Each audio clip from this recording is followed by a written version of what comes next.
So I have a comment by someone called Wagyu, and he said, I was able to enjoy the cartoon-like mirror universe in the last episodes, despite all the mistakes, but this episode really was a torture to watch. Some of the holodeck CGI was pretty, and because it's in a holodeck I'm fine with all of that, but the whole plot was just such absurdist mumbo-jumbo. He says, I'm sure the twin menace will work out a way to holographically project Grey. Grey is the boyfriend of Adira, who she keeps seeing, so what's the point of holographically projecting her if she can see her anyway? I guess maybe to have sex with him, her. And so I don't know what they will do with it. I have no idea what exactly is the point of this whole storyline, so she can see her dead boyfriend as a ghost, and so what? So I don't even care about that whole plot, so making her a real person using a hologram or a robot, I guess they can do it, so whatever. Next, the radiation alone is a quote by Tilly, so why would she assume that ships cannot shield from radiation? I know radioactive nebula is the pseudoscience they're trying to run with as some big deal. This is an example of something I don't really mind because it was done in all the other shows. It was always the way they played with radiation was always not scientifically accurate. You know, it always takes a certain amount of minutes in which it's totally fine to be radiated, and after that certain minute passes, suddenly it's lethal, suddenly it's irreversible. So it was always a little bit silly, and sometimes it can pass through shield, sometimes not. So all those contradictions were in all the other shows, and so I kind of ignored that. It's kind of the same silliness as, you know, sound in space and all of that happened in all the shows, so that's why I'm skipping this one. Next, POW, a planet having zero effect on the dust around it, and if this is the nebula, they again have no idea about the sizes involved in space. That is something I complained about many times in previous reviews, that's why I skipped it. They always show clouds in space, even totally surrounding planets, and all of it looks totally off. You know, moons are too close or too big in an illogical way, and in these cases of all these planets that exploded with the lithium, it kind of leaves all those rocks kind of hanging above the planet in a really close distance, and they don't fall back to the planet somehow. And I talked about that a little bit in my review, and I said maybe it's some kind of magnetic effect because of the dilithium itself, and so that's why I'm willing to forgive that, because I assume that the lithium is some kind of exotic matter with magic properties, and that's why it can do that kind of stuff. Even saw that back in Star Trek 6 when we saw Praxis exploding, and somehow all the rocks around it also kind of remained stationary in specific points relatively to the planet. So maybe it's because of the dilithium. So again, an easy explanation, and that's why I'm not really annoyed by that. And it is kind of an interesting visual effect, and that's why I can forgive it. It's kind of worth it to be scientifically inaccurate if it's pretty, and so let's move on. Why is Book getting radiation sickness if his shields are still up? I covered that some radiation, I guess, can pass through shields, sometimes not. It was kind of annoying that he apparently took the cat with him. The cat also got radiation sickness because he couldn't be bothered to beam it to the Discovery. Later, get the hell out of here. Didn't he just spot a place where Discovery can jump to? Surely he'll dock as soon as it appears. Guess not, it's just autopilot's out. Yeah, that was unclear. That's just bad editing, bad explanation of what's actually happening. Later, at the Elysium planet, again, I don't really have a problem with that because we don't really know enough scientifically about the lithium, so I guess there can be a whole planet made from it, so I didn't mind that. Next, another frozen in time, half-exploded planet with flying rocks. Yeah, I mentioned that this happened 120 years ago, right? Massive lumps of planet don't just float in the sky forever. Someone switch on a hologram of Newton for the brain-dead CGI team. This is an example of something I'm not clear if they did intentionally or if they're just stupid and it just became like that by accident. But as I said, as I explained, I don't really mind that because at least it's kind of visually entertaining, and I can come up with an easy excuse that maybe the dilithium itself is kind of magnetic or something, or maybe there's some kind of quantum entanglement going on. The same kind of excuse I use for the separated nacelles being not connected with the ship and being held together somehow. So maybe the lithium can do that, and that's why I don't mind that. But I'm not sure it was planned. Maybe the CGI team and the writers simply really don't know anything about physics at all, and they think that rocks can remain close to the surface of the planet and just float there and not even being in orbit. They're not spinning around, they're just stationary above the planet in a specific place and don't fall down somehow. And we saw that in season 2, and I think they did address, I think Tilly did say that none of this makes sense, but they didn't actually talk about it, they didn't explain what was causing it. So, you know, some technobabble, at least one line of technobabble could have fixed it, and yet they didn't bother because They don't know how, I guess. Maybe it's better off not to try to explain it, because if they try to explain it, that would sound even stupider. So at least this way I can come up with my own explanations for it, and then I can be fine with it. Next, the line, my number one, Ants and Tilly. Still pretty funny to hear.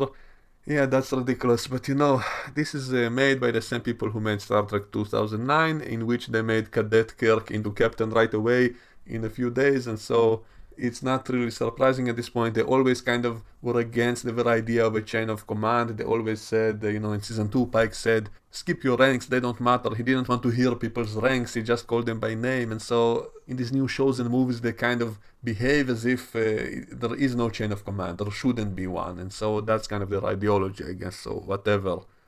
At least they kind of had fun with it in this episode. At least, the Admiral kind of looked at Tenzin Tilly like, what the hell? And then the villain kind of made fun of her, so at least they did something with it. And I'm beginning to side with the villains in this show, because the villains have more brains than the heroes. The good guys are totally stupid in this new universe, and so I kind of hope for the villains to win, because they're not as stupid as the Federation and the Discovery crew. Next, the quote, radiation levels are off the charts, but a few scenes ago they said the inside of the ship was shielded from the radiation. Come on, writers. Again, I guess I can explain stuff away, but why should I even bother to try to come up with excuses for these writers when they obviously don't care themselves? They don't have even internal continuity from scene to scene, so why should I try to fix it? So yeah, these writers are stupid, and I'm not going to try to explain away every single silly thing in this show anymore, because it's kind of pointless. They will just contradict it in the next episode. If I try to come up with some convoluted excuses, in the next episode they will do something even stupider that will cancel all of my previous excuses, so why should I bother?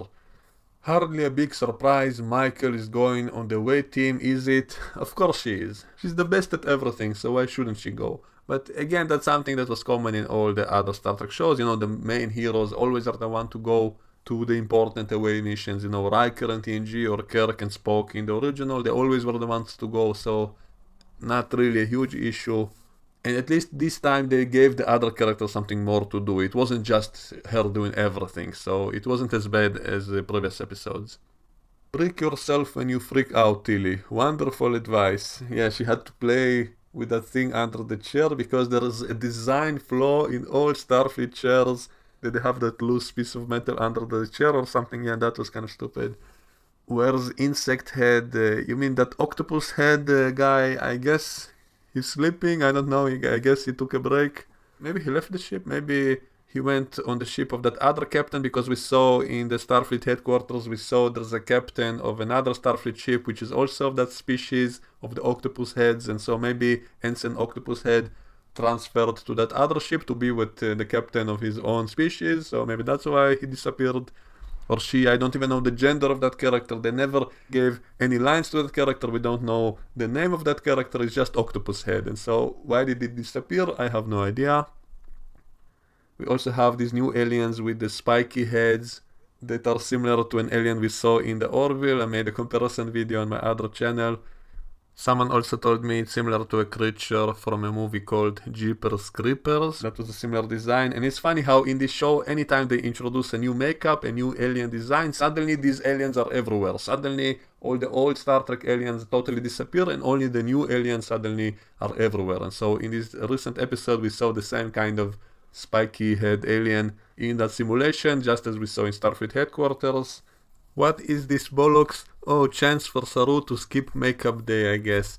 I actually kind of like that, because first of all, he's a great actor who somehow made his character bearable because of his good acting. I couldn't stand Saru as a character in the beginning, but his acting actually made him one of the better characters, and it was kind of nice to see his face, and I think maybe it was a mistake by the show to put him in such heavy makeup from the first place. Maybe keep that for some other actor, but keep the good actor not restricted. It would have been better to have him as a human character, or maybe just don't make the Kelpian so alien looking, and that would make him a better actor in the show. And so maybe it was a mistake to even put him in such heavy makeup in the first place. So I thought it was nice to actually see him as a human, and in general I kind of like that whole mystery of what is going on in the beginning. That's something I really liked in Star Trek TNG in the early seasons, whenever they were in some kind of strange situation and you don't know what's going on. So this is one of the few things I actually liked in this episode. the fact that we saw Saru as a human and didn't know what's going on at first. Then he writes, it's like watching an episode of The Crystal Maze. I don't know what that is. He also says it's like the Red Dwarf episode Terror Form. Presumably safeties are off and there will be various manifestations based on the Skelpian's psychological state. Yeah, that's also an idea that was done in a lot of other shows and movies when, someone is inside someone else's mind and he sees a strange stuff which represents some kind of psychological thing. And I think that can be, if it's done well, that can be an excellent movie or episode if it's doing it in a clever and good way. I don't mind that basic idea, even though it's been done so many times before, but if it's done well, I'm totally fine with that. And as for that whole maze and that whole visual thing, I think it was kind of a missed opportunity in this episode, because if you establish that all of this is a simulation, then you can really do anything you want and you're only limited by your own imagination. Basically anything they choose to do will be totally acceptable in terms of the rules of physics and all of that. So they can really go out and do a lot of crazy stuff, since they have the setup of all of it being a fake reality, so they can do like a Matrix style or Inception style special effect and it will be totally fine, and yet they didn't. So that was a huge missed opportunity not to play around with it. But again, maybe next episode they'll do something better, because they didn't yet leave this place. They can still do more stuff with it. As for Mr. No Response, again saying they're not answering, yes, I will add that to my very long compilation of that guy, and I'm also working on compilations of the other Star Trek shows. Whenever I rewatch a scene and happen to stumble on something similar, I collect all of that kind of stuff, so there will be plenty of compilations which should be really funny on my other channel. Next, lol, the alien that looks straight out of Space Precinct. I think he probably meant that guy with the spiky head, which I talked about, so yeah, that looks kind of silly, but again, I wouldn't mind that, but we don't really get to see any up-close shots of that alien, and it's always in the background, and that's something that annoys me, all these token alien characters which we never get to know anything about. So that's just style over substance. If we don't know anything about that alien, then it's just annoying. So he's always in the background, and that's it. And so what's the point? He's just part of the scenery. He's just an extra, just a token alien character. So maybe the alien makeup isn't good enough to show it up close or to have that alien actually talk or something. So it's just a makeup job that they just put in the background. How did the green chick know where they are and then get there so quickly? I think a book said something about her being able to track the spore drive somehow, which was never explained, and yeah, that is kind of stupid. Maybe that's something they should have said back in season 2 when Control was chasing them around. And one of the stupid parts in the ending of season 2 was the fact that none of the characters were aware of the fact that they can simply use the spore jump to get far away from Control, so that it wouldn't be able to get them in time, and then they'll have all the time they need to build a new Red Angel suit and all of that. Instead, they only have 12 hours until it gets to them, and they cannot use the spore jump because they said it will find them anyway somehow, and it was never explained why would Control be able to find them. So maybe they should have said back then that there is a way to detect them when they use the spore jump, if you know about it. So they just pulled it out of their ass in this episode, and they said that she's able to somehow know where they are in the galaxy when they jump. And it was kind of self-contradictory, because they just said that she's attacking Kaminar, Saru's home planet, in order to try to lure Discovery there, and then right after that she finds them. And so if she can find them, then why did she bother to attack his planet in order to lure him there, which didn't work, and then she came to them anyway. So if she can do that, why didn't she just come right away? Unless, if they explained in the next episode, it is all part of an elaborate plan to lure Starfleet's fleet out of the headquarters in order to attack the headquarters. If they'll say that in the next episode, that will be fine, but I'm guessing they won't. I'm guessing they just, that's the way they write. They forget what they wrote in the previous scene, in the same episode. So they said that she's going to his home planet to attack it, but then she shows up in the nebula instead. And so what the hell? So full of contradictions as always. And I can try to explain that it was all part of some elaborate ruse and trap, but if that's what it is, then it should be said in the dialogue. But no, she can just track them suddenly, and she can find them anywhere in the galaxy, I guess, and arrive there using a transwarp tunnel, which I guess is unstable, and it's risky, and that's why no one else is using it. But she's so crazy that she is using it, and so I guess there was 50% chance that she would have simply died in this episode and never arrived there, and then everything will be fine. So we're just lucky, I guess, that the villain is still alive, because she's so crazy that she's willing to risk 50% chance of being destroyed in the transwarp tunnel because she wants to get them so badly. Or maybe she have some super duper secret technology that no one else has, that she can survive the transwarp trip when no one else can. And the thing is, if she's now aware of this dilithium planet, then shouldn't that be more interesting to her than capturing the Discovery? Because she would now have all the dilithium she would ever need, so isn't that better? Because that can power multiple ships, but Discovery's spore drive apparently cannot be replicated. You know, Starfleet is still unable to make more spore ships, and so I guess it's impossible, so there will only ever be one ship.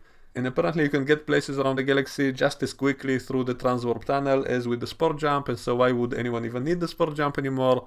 Seems totally unnecessary. And as for that whole 50% chance of surviving the tunnel, I think I would be okay with that if they used the explanation that subspace itself was damaged, which was what I was offering from the beginning of the season, that they should simply say that all of subspace in the galaxy got disrupted, and that's why all FTL methods are now not working properly, and not just the warp drive. That would have been a far better excuse, and that could explain why even the transwarp tunnels are unstable and risky, and you cannot really use it safely. But even then, I would say if you only have 50% of survival, then why not just use automatic ships to carry your shipments around? Why not use an autopilot or droids or holograms to do it? So just accept the 50% loss of ships as part of the cost of travel, but it is still obviously possible, so why don't everybody use it simply without people on board, with droids instead or something? So it doesn't really make sense. I guess maybe ships are so expensive that no one would bother losing a ship for a shipment, but this is also one of my problems with this season. There's so many other things that were established in other shows, like the Soliton wave and all of that, which was totally forgotten about, and that's annoying. And Book's ship is also self-contradictory, because in the first episode, when Michael crashed into his ship, it totally disabled his ship and he also crashed, and yet in this episode he's flying through space rocks without problems. So apparently his ship became much more powerful suddenly compared to how it was in the beginning of the season. So anyway, somehow Osira knew where they are in the galaxy, and Tilly worked that out literally 1 second before everyone would know it anyway, so she was useless. Well, at least they did kind of show that she's somewhat capable in her command decisions, even though, yeah, she lost the ship in the end, but she wasn't totally an idiot all the way, and so I'm willing to forgive that. Next, should have cloaked beforehand. No, yeah, they kind of suddenly, we discover they have cloaking devices now, and they cloak, but it doesn't give them anything. So they cloak, and then the disruption from the planet immediately makes them decloak. And so what was the point of this scene? And so this is the kind of style over substance that they always do in this show. They always want to show something cool, but it doesn't really have any purpose in the story. So just like in season 2, when they had that scene when they were evacuating Discovery and moved the crew from Discovery to the Enterprise, and they had that space bridge with the force fields, and it was like a 20-minute scene of them abandoning Discovery, and right after that they all come back on. And so what was the point of that whole sequence except to show a cool scene? But it didn't serve any purpose for the story, for the plot. It was totally pointless. You can skip it and it doesn't matter anything. So the same thing here with the cloaking device. Suddenly they have a cloaking device, and so they're cloaking, and the enemy ship is also cloaking, but then right after that they decloak and it didn't really do anything. So why not use it as part of the battle scene? Maybe do like a submarine battle of both ships being invisible and having to find each other or something. So they could have done at least some kind of cool action scene with the cloak being part of it, but no, it was just for a short visual special effect of, oh, look at us, we have cloaking technology now, so now we're cloaked, then we're not cloaked again. And so what was the point of that? That is an elder. When I was a boy, the village elders would gather around the fire and tell stories. So what happened to Vahari and Calling? They had old men and women extremely late to puberty. Maybe some small percentage of them never get to Vahari to avoid Calling. I vaguely remember Saru's father, but don't want to go back and watch that stuff. Yeah, exactly. They said that they all die young, basically. They all get cold. And so how come there are old ones? Maybe some Kelpians experience it only at a very late age, and that's why a small percentage of them do get to old age, but at least he did say he didn't see anyone as old as the one in the hologram. And so I guess I can explain this one away, but yeah, it did kind of made me scratch my head when I watched it. So why is he recognizing old Kelpians if he never saw one before? Also, Kelpian language didn't change in 900 years. I don't really have a problem with that, because, English also didn't change. We see today's English being spoken in this century by Adira, who said to Stamets, you are the bomb and stuff like that. And so all kinds of modern slang in the 32nd century. And so we have the same problem with English. Also, this child is 125 years old. That's also something silly in this episode, that they said this Kelpian caused the burn 125 years ago, and yet they refer to him as a child, and he has a child mentality. And even if he was living in a holodeck without other people, maybe he would be bad with social interactions, but he shouldn't really be so childish in other things, like especially since his species are so clever that they can learn to pilot spaceships in 1 week. So how come in over a century he doesn't know anything about the universe, he doesn't know anything about history or anything, so he's still totally like a child even though he's 125 years old. So unless he has major brain damage, it doesn't really make sense. They just wanted to have this kind of story about an innocent character who is kind of mentally underdeveloped, who accidentally caused that catastrophe, but it doesn't really make sense because of the time frames that they set up previously. So another example of stuff not really fitting together, because they previously said it was happened 125 years ago, and now they have to explain that it's all because of this guy, and yet they want to have a story of him being childlike, and so we're supposed to believe that he's like a child even though he's 125 years old, and yet he still looks young, which doesn't fit with the old Kelpians, that they should be really rare, even more rare than what I said previously, because we can assume that maybe some Kelpians are not cold and get to live to long age, but that's extremely unlikely. But now we see that even 125-year-old Kelpians still look young, and so how old should an old Kelpian be? So it makes it even more stupid now. And his line, "I like harvesting kelp." Yeah, that's his only hobby, that's his only fond memory, because Kelpians were harvesting kelp, so that's the only thing that they could think of.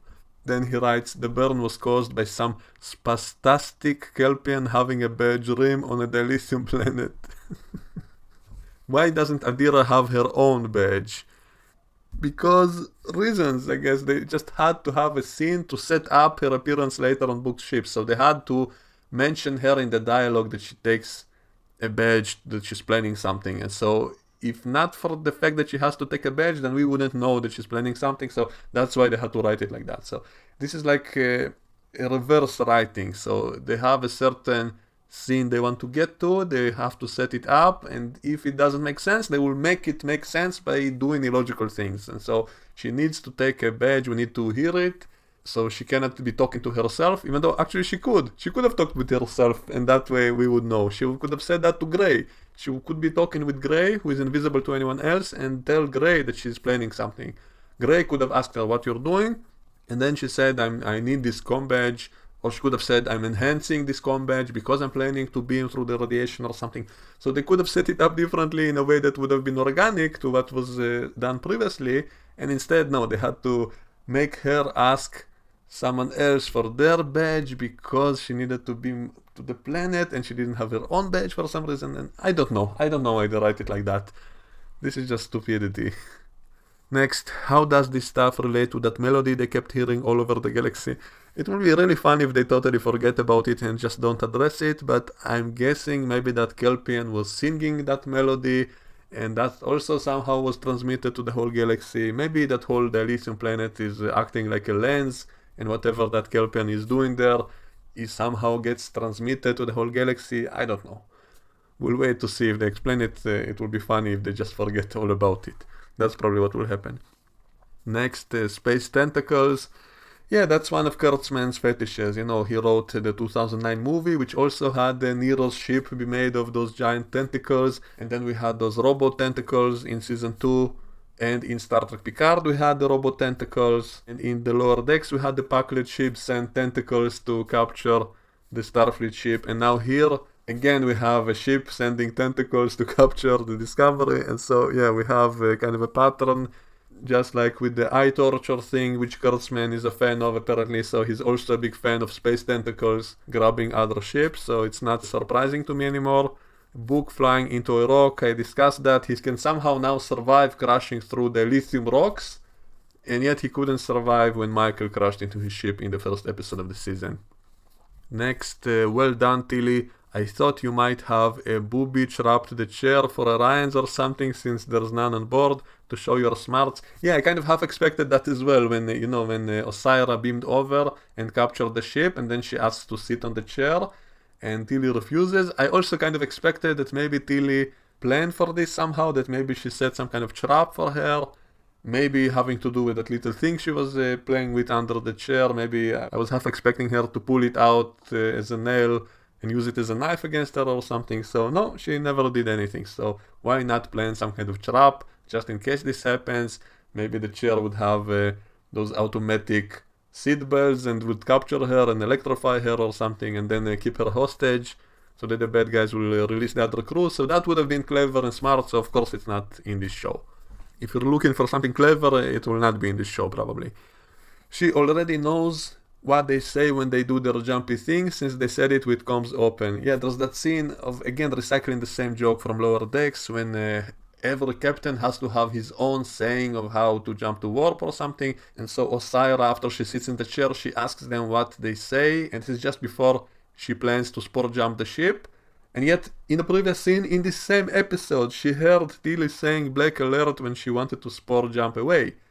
And she heard it through the view screen, and so why does she now ask what are they saying when they do that, when she heard what they say? So again, totally self-contradictory dialogue in the same episode. And then the magic sport jump works with whatever is grappling with the ship. Of course. Yeah, that was also stupid, because why did they never use it before? I mean, in all these previous episodes in which they said it's too risky to send the Discovery alone by itself to a great distance, but apparently if you attach another ship to Discovery, it can also sport jump together with it. And so why didn't Starfleet simply send more ships to attach with Discovery and to jump together with it? And that way they could get multiple ships to anywhere they want to, and that will provide better protection for Discovery and so on. So if it's possible, why didn't they do it before? And so it wasn't possible until this episode when suddenly they needed it. So now suddenly it's possible. Maybe again Osira has some super duper technology that even Starfleet doesn't have, and so she's able to do it when Starfleet couldn't. So again, we have to invent convoluted excuses for the bad writing of the show. And in the next episode, I saw the preview clip of the next episode, and she's going to use Discovery to get into Starfleet's headquarters, and yet she doesn't just sport jump right in there.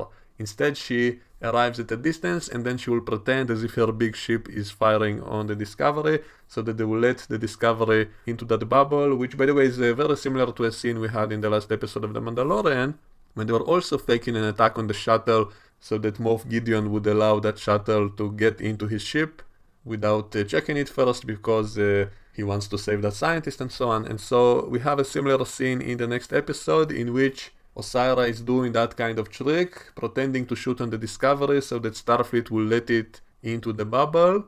But I have to ask, why does she need to do it if they can simply sport jump right into the bubble, as we saw happen in previous episodes? We saw the Discovery can sport jump from inside that bubble and back again. And so if that's possible, why does she need to do that convoluted trick? And so again, that's style over substance. They just wanted to have that kind of action scene, so they're going to have it, even though it makes no sense. It contradicts what we saw previously in previous episodes. And so that's the kind of bad planning and bad continuity that this show has.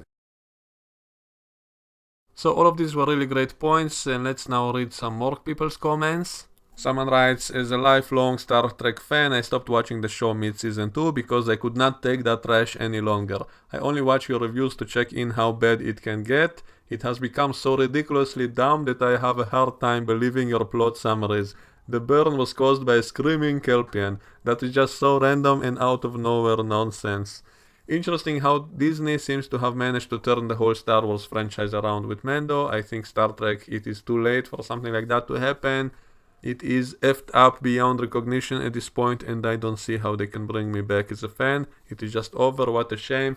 Well, in the future they can simply do a new Star Trek show which will not be connected to this one and just do something else completely, and it might be a good show. So that will bring Star Trek back in the way that it should be, and so there is hope yet. Look at the Orville. The Orville is basically like the old Star Trek shows, only under a different name and with new alien species, and maybe that's even better that way because it's much fresher and it doesn't have a big continuity behind it that it has to keep. And so it has its own continuity, but it has the spirit of the old Star Trek shows, and so I think that's the way forward. And so Star Trek will live on in spirit under new names because the old name became something else completely. And the official Star Trek is basically not really Star Trek anymore. And so we have to just accept it. I do keep watching the show because it does kind of entertain me indirectly. Sometimes there are actually good scenes. Like once in a while there is a scene I actually like or an idea that could be interesting. And so it's not a total torture to watch the show. Sometimes it is. Sometimes there's something so stupid, like in a previous episode when Book just looked at the sky and said, "Hey, that's my ship in high orbit. That's my ship." That really made me almost punch my view screen. But sometimes, once in a while, there are some good scenes, like in episode 4, the whole episode with Adira and how she reconnects with her host. I actually thought that was a good scene, surprisingly. And that's why I keep watching the show, because occasionally we do have some good things, and also some of the stupidest parts are kind of indirectly entertaining because they are funny. They are like unintentional comedy to me, and also it gives me something to talk about on this channel, and I use the fact that I have encyclopedic knowledge of all the previous Star Trek shows, and so I can easily point out all the contradictions and continuity, and that's kind of funny and entertaining by itself, and so that's why I keep doing that. If I didn't have a channel and I didn't make videos about all of this, then would I keep watching? I honestly don't know. Probably not. I probably would have stopped watching it as well, because there are just better shows to watch, more entertaining shows to watch, and so why waste time watching something less good? So I do it kind of partly because of loyalty for the old Star Trek shows, partly just because I'm making videos, and partly because sometimes, once in a while, occasionally, there are some good bits and also some indirect comedy moments. And of course, because I have an audience now and people enjoy my videos, and so that encouraged me to keep watching as well. As long as I see that people enjoy my videos, then I will keep making them. Someone writes, the burn being caused by a screaming child is the equivalent of the Chernobyl accident being caused by a comrade Dyatlov sitting in the toilet, only not as a joke. This was the worst episode ever, even more than the reptilian transwarp episode in Voyager. I just watched the coming 2 episodes to have seen it all, and then I'm done. The reason for the burn is so stupid. Yeah, I'm guessing there's just going to be a huge fleet battle in the last episode. That's what it will be about. It won't have any actual story, it will just be a giant space battle. That's what they always do. The episode did have a good start, but then it went to shit after the second half. I've noticed this is a typical of STD and New Trek in general. Yeah, I agree. Just like the 2009 movie, it was actually entertaining, the first half of it, even though it has a lot of stupid stuff, but it was kind of entertaining. But then the second half just was totally brain dead, just brainless action without any story, and that's very similar to a lot of the style of these new Star Trek shows. Tilly was in command for like 20 minutes and she lost the ship. Good job showing everyone how incompetent the crew is without diverse female space Jesus. And I wrote she was only defeated because the villain was also female. Can't wait for the next few years when even the producers will pretend this BS never was canon or even existed. It'd be awesome if you did the Expanse reviews too. I will try to do it in the near future after the season of Discovery is over. I was able to enjoy the cartoon-like mirror universe. This one is pretty bad. You liked it? I'm shocked. It was all over the place. The acting hasn't improved. I think the bird got you, nerd. You got burned. It's just bad. Yeah, it is bad, but I said that relatively to the other episodes, at least it was kind of more interesting. At least it did some unique things, like, showing Saru as a human, or having the mystery plot inside of a kind of a holodeck simulation, so it's something the show didn't do, and it did remind me of the older Star Trek shows which used to do stuff like that. And so in that sense, it felt more like what Star Trek should be doing, but of course it still had so many stupid things. So I'm not saying this was a good episode, but relatively to the other ones, it was not as bad. Captain Verdi cloaking, and so is the enemy. Captain Killy, shields up, red alert, no beaming in, no episode. Once you said what caused the burn, I had to pause. All the while I had the critical drinker yell in my head, what the beep? I would like a new Star Trek show about how the universe survived for 1000 years without Discovery and crew. I fear that the nitpicking nerd will be screaming to being exposed to too many episodes of toxic Discovery and cause a rupture through the universe. Where is the Orville? God help us, we need a real Star Trek show, and isn't it pathetic that the best Star Trek show on the air is actually not Star Trek but a satire? It really should be Discovery, that's the joke. After building up this stupid burn all season, this is the best they can do. It's beyond pathetic. Really, I only watch for glimpses of the cat. Oh my god, STD is so stupid, I could not watch this garbage past season 1. Thanks for burdening yourself with it and explaining it to us. I'm not usually one to nitpick and I've actually been enjoying the season for the most part, but by now I have to wonder why people aren't trying to fix the supposedly damaged transwarp tunnels, since they're clearly known about and seem to work pretty fine. And I talked about this previously, so I won't repeat it. I also wrote it in this comment that they said the chances of survival of the tunnel is 50% and so on. Later, I think I'll come back in 10 years when this dumpster fire is declared non-canon. Maybe it's a good idea.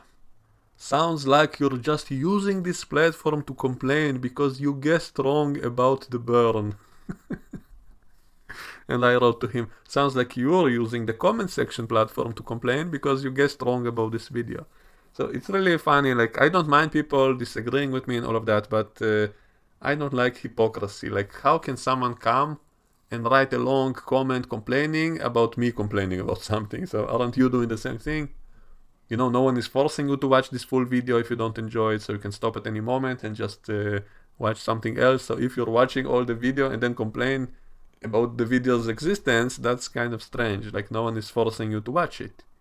Once again, on behalf of everyone, thanks for taking one for the team and watching this shit. However stupid the catastrophe caused by a juvenile being in anguish was used in other movies, those guys that beamed in to capture Stamens look like dollar store versions of the Dark Trooper from The Mandalorian. I wouldn't put it past Kurtzman to add that in at great expense after they first appeared. It kind of reminded me of those Romulans in masks in the beginning of Star Trek Picard who were beaming in everywhere and attacking everyone for some martial arts scenes, even though it made no sense why they are not trying to beam someone out instead of beaming in and fighting them. And so it kind of reminded me of that. Just I guess Kurtzman likes people dressed all in black without the face visible, just fighting people. So that's all I really have to say about that. The stupid from the show generates a wave that lowers the IQ of the entire planet by 40 points. Yeah, I agree. Whenever I watch this show, it reminds me of Ripley's line from Aliens when she said, when she asks, did IQ points drop sharply when I was away? So that is how it feels like watching this show compared to the other Star Trek shows. And the old Star Trek shows were never perfect. They always had some dumb episodes and some dumb lines and scenes, but it was never as much. And that's why it's less forgivable here, in my opinion. This explanation for the burn would make more sense if I was watching X-Men. And I replied, even the X-Men franchise was trying to be somewhat grounded, at least in the first movies.